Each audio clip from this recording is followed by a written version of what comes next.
Our assessment is that, of course, if there are concerns regarding the security situation in the Northern Atlantic, we have to discuss these problems and these issues in the framework of NATO.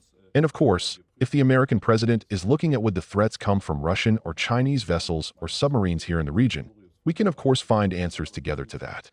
But please, in the NATO framework, the future of Greenland has to be decided by the people of Greenland, and it's a question which the Kingdom of Denmark has to answer. Germany is always prepared to discuss this within the alliance, and if this presents us with new challenges, we will have to examine what is possible.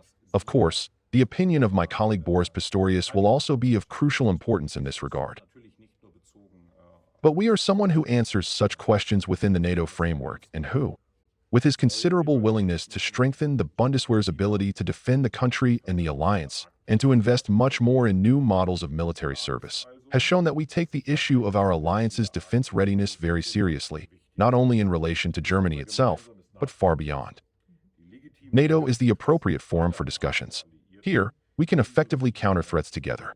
That is precisely what makes NATO so strong, as does a strong partner such as Iceland. Thank you very much.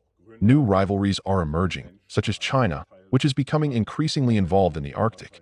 It is therefore clear that security in the Arctic is becoming increasingly important. It is in our common NATO interest.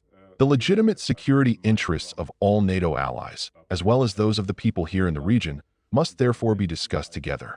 This naturally includes Greenland and its people as a semi-autonomous part of Denmark, who must have the most important and final say here.